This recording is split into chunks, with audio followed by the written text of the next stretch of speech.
de très loin. Je ne sais pas si vous voyez quand même l'ancienne partie de la mosquée de Prophète, tout devant. C'est un peu loin, mais bon. Et le Prophète sallallahu alayhi wa sallam faisait sa prière dans la mosquée. Et toutes ces parties, c'était un jardin d'Abu Talha al-Ansari. C'était un homme riche, très riche, et il était généreux aussi. C'est pas qu'il est riche seulement, mais il était généreux. Et le Prophète sallallahu alayhi wa sallam, s'il sort de la mosquée, il venait ici, il rentre dans le jardin, il boit dans le puits. L'eau de puits, c'était doux. Juste, je vous montre. Donc, il venait. Alors, le monsieur, ils sont dessus. Par exemple, c'est juste celui de milliers. Vous voyez celui-là? Il y a 3 parties. On en a ici. Celui-là, c'est pas ça. Mais c'est celui du milieu. Attention. Là. Vous voyez le rond? Et le troisième, il est là aussi. Celui-là. Mais c'est pas celui-là. Donc le puits, c'est celui du milieu. Donc s'il boit le Prophète sallallahu alayhi wa sallam là-bas, tout au fond, la mosquée. Donc là, c'est Abu Talha, le jardin. Il venait ici, le puits, il était là. Celui du milieu, vous avez vu quand même les traces? Bon, comme ils sont dessus, après ça, on enlève de voir bien. Il boit de l'eau. Et de là, Allah a descendu un verset dans Surah Al-Imran, Allah dit subhanahu wa ta'ala, Lan tanalu al-birra hatta tunfiqu mimma tuhibbun. C'est-à-dire pour accueillir, pour avoir la foi complète, on ne peut pas avoir la foi complète, il faut qu'on donne à Allah subhanahu wa ta'ala les choses qu'on aime plus.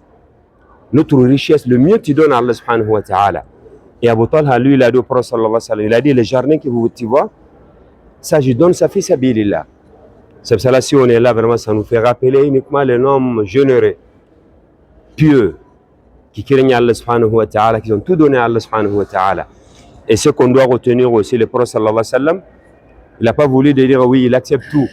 Non, il a voulu qu'il mette ça au niveau de sa famille proche. C'est ça, il faut retenir qu'en islam, toujours, il faut commencer les proches d'abord. Si tu dois donner des choses, tu dois être généreux, pas lointain d'abord. Il faut commencer par ta famille proche d'abord. Même le Prophète sallallahu alayhi wa sallam, lorsqu'il lui a demandé, il a commencé d'abord à appeler quand même sa famille proche d'abord. Et après, il est parti loin. Mais si nous, on essaie d'être généreux avec lointain et on oublie la famille proche, et ça, c'est très grave. Même s'ils ne sont pas musulmans, il faut être généreux et peut-être, grâce à toi, ils rentreront en islam, Inch'Allah. Voilà, donc là, vraiment, c'était un jardin immense. Et c'était loin de la mosquée avant. Quand on dit loin, tu quittes de la mosquée de Prophète sallallahu alayhi wa sallam, de venir ici, c'était loin. Mais vous voyez, maintenant, c'est derrière ligne de la mosquée de Prophète sallallahu alayhi wa sallam. Donc, ça trouve la porte 21. La porte s'appelle la Malk Fahad. Même si quelqu'un vient, il souhaite visiter, il vient, il rentre par cette porte. Donc, voilà, le monsieur, il est levé. Alors, on regarde encore. Hajj. Là où c'est mat, choui. On va essayer de voir si on ne le dérange pas trop. Et bon, il n'a pas compris, mais c'est pas grave. Vous voyez quand même? Donc, ça, c'est le puits depuis l'époque de Prophète sallallahu alayhi wa sallam, c'est là exactement. Donc tout est fermé, mais les traces y restent. Comme ça on arrive à méditer, de voir, voilà, c'est cet endroit. Peut-être il y en a, ils sont dessus, mais je ne sais pas c'est quoi. Donc je pense que vous avez compris un peu le jardin. Alhamdulillah, comme hier on avait vu à Quba aussi. Donc l'eau aussi, c'est machallah, c'est doux. Et le Prophète il l'aimait beaucoup. Donc ça c'est des choses on appelle les gens quand même d'être généreux, de donner à Allah subhanahu wa ta'ala pour que le Seigneur accepte aussi subhanahu wa ta'ala. Voilà, ça c'est un peu l'historique. Comme ça après on va essayer d'aller l'extérieur aussi. Il y a un autre jardin là-bas, on va essayer d'expliquer un peu là-bas, Inch'Allah. Est-ce qu'il y a des questions? Vous avez compris un peu? Modibo, non? Hein? Voilà, comme ça, juste le but, là déjà ça va, alhamdulillah. Sinon d'habitude, si les gens y viennent seulement, il interdit de se rapprocher. Hein? C'est des? Non, le signe c'est là. Non, le signe c'est là, je vais montrer. Là, ici. Les formes là, ici, là, le rond. Ça c'est à la porte de un puits, c'est comme ça. Et voilà, ça tu viens. Alors on arrive à voir la droite, c'est le jardin à peu près ici. C'est ici. C'est là. L'histoire, le prophète sallallahu alayhi wa sallam, c'est la mosquée du prophète sallallahu alayhi wa sallam. Médine de l'époque aussi. C'est comme si on sort derrière les grillages, seulement tu es sorti de Médine. Lorsque le prophète sallallahu alayhi wa sallam est décédé, les Al-Ansar, Al-Aws ou Al-Khazraj, c'est quand même les Médinois, on dit Al-Ansar, ils sont venus ici d'abord pour se consulter. Avant même que les Muhajiroun aient s'occuper du prophète sallallahu alayhi wa sallam, comment ça se passe, l'enterrement, la lavage, la prière, ainsi de suite, et ils se consultaient ici. Mais pour raccourcir un peu l'histoire, c'est ici, ils ont fait allégeance à Abu Bakr Siddiq radhiyallahu anhu. Il est devenu calife des musulmans, c'était cet endroit. Saqifat Bani Sa'id, ici. Parce qu'ils sont sortis de Médine, de venir se consulter, ils se sont mis d'accord qu'effectivement, Abu Bakr Siddiq, c'est le seul qui mérite de prendre la place du prophète sallallahu alayhi wa sallam. Plusieurs choses montrent. Quand il était malade, prophète sallallahu alayhi wa sallam, il a dit Mourou Abu Bakr, falusalli bin nas. Demandez à Abu Bakr Siddiq pour qu'il dirige la prière et prie avec les musulmans. Et tout ça, ça montre que Abu Bakr Siddiq, c'est lui qui mérite vraiment d'être la place après le prophète sallallahu alayhi wa sallam.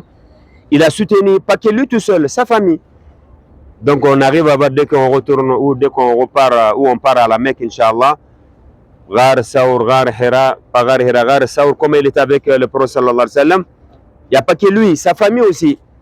Donc c'est normal, Abu Bakr Siddiq, c'est lui qui mérite d'être là pour le musulman. Donc lorsqu'ils se sont mis d'accord de dire que c'est lui qui mérite de succéder le prophète sallallahu alayhi wa sallam, et ils se sont mis d'accord, les responsables d'abord, il y avait les Ansar d'abord, mais après, quand les Muhajirun, ils ont attendu que les Ansar, ils sont là pour se consulter qui doit succéder, donc ils sont venus directement aussi. Mais alhamdulillah, comme vous savez, chaque chose, le Seigneur, il fait les choses correctement comme lui veut, subhanahu wa ta'ala, pour éviter des problèmes de divergence entre les musulmans. Et puis alhamdulillah, ils se sont mis d'accord pour que Abu Bakr soit khalife du prophète sallallahu alayhi wa sallam. Ils se sont retournés dans la mosquée. Tout le monde était d'accord que c'est Abu Bakr Siddiq qui mérite cette place pour le prophète sallallahu alayhi wa sallam. Donc si on vient ici juste de voir l'endroit, que c'était ici. Et après la mosquée, alhamdulillah, ça c'est des choses, c'est facile. Et puis on arrive à comprendre beaucoup de choses, bi'idhnillah. Et ce que nous on arrive à comprendre, c'est la mort du prophète sallallahu alayhi wa sallam. Parce que quand il est décédé, c'était dur pour le musulman. Surtout Omar ibn Khattab. Bon, quand je dis surtout Omar ibn Khattab, parce que quand lui il est arrivé dans la maison du prophète sallallahu alayhi wa sallam, il a dit quiconque dit que le prophète il est décédé, il coupera sa tête. On dirait qu'il a oublié qu'Allah il a mentionné la mort du prophète dans le Coran. Mais Abu Bakr Siddiq, lorsque lui il est venu, il est rentré dans la chambre, il a vu effectivement que le prophète sallallahu alayhi wa sallam il est décédé. Il a dit à Omar, il a expliqué, il lui fait des rappels. Parce que dans le Coran, on a plusieurs versets qui montrent que le prophète mourra. Dans Surah Zumar, Allah dit innaka mayitun wa innahum mayitun. Et dans Surah Al-Imran, Allah dit subhanahu wa ta'ala وما محمد إلا رسول قد خلت من قبله الرسل. Al-Aya. Donc tout ça, ça montre que le prophète sallallahu alayhi wa sallam ne va pas rester éternellement. Et dans Surah Al-Anbiya, Allah il a dit وما جعلنا لبشر من قبلك الخلد. Allah il n'a pas mis quelqu'un dans ce bas-monde qui va rester éternellement, non.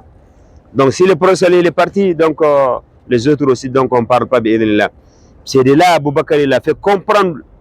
Il a expliqué à Omar, il a expliqué aux musulmans, surtout il y a des mots, je vais essayer de terminer par ça, les mots qu'il a dit, radiallahu anhu. Man kana ya'budu Muhammadan fa inna Muhammadan qad mat. Wa man kana ya'budu Allah fa inna Allah hayyun la yamut. Quiconque adorait Allah subhanahu wa ta'ala, quiconque adorait le prophète sallallahu alayhi wa sallam, alors chassez-le, il est décédé. Il est mort, il est décédé le prophète sallallahu alayhi wa sallam. Mais par contre, si quelqu'un qui adore le Seigneur subhanahu wa ta'ala, il est immortel. Ça nous montre que nous, la religion d'Allah subhanahu wa ta'ala, c'est pas, on ne doit pas regarder une personne. Je rentre en islam, peut-être grâce à telle personne, c'est bien, il a la récompense, mais tu ne dois pas te focaliser à lui. Par exemple, si quelque chose qui ne va pas seulement, tu laisses les choses, non. C'est comme le prophète sallallahu alayhi wa sallam. S'il y avait quelqu'un qui disait, ah, lui, il est rentré en islam, bon, grâce au prophète sallallahu alayhi wa sallam, c'est tout à fait normal, mais je dois adorer Allah subhanahu wa ta'ala parce que le prophète il est là. Alors, lorsqu'il est décédé, on ne doit pas abandonner.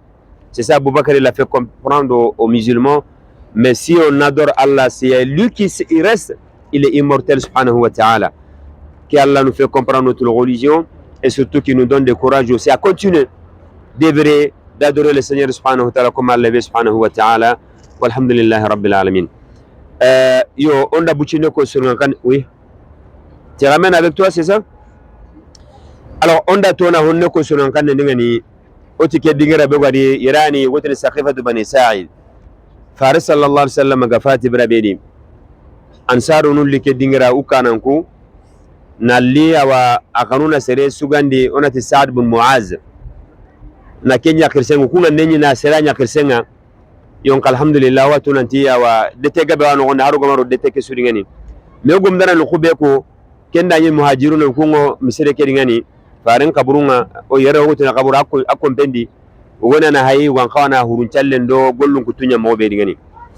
Ansar nungari yere na me consulter yo ukunga gemu kebe ngane muhajirun ngara mugo nanti kenganne anu yawri nan diga mudo me na hamu ndi nanti no serbe kan kawa taunu faren palle sallallahu alaihi wasallam Abubakar banani alhamdulillah diga me do nda urame hamu kendi donc keni urame hamu yerea nanti Abubakar an kawa taunu khalifa nga faren palle sallallahu alaihi wasallam kembalu daga msire ndingani na wanduwe nula ura hido kanen kini Abubakar ya awa taunu khalifa undi Abubakar ka ta alhamdulillah ara diga ngabe ko yoro ki yakundi ga menga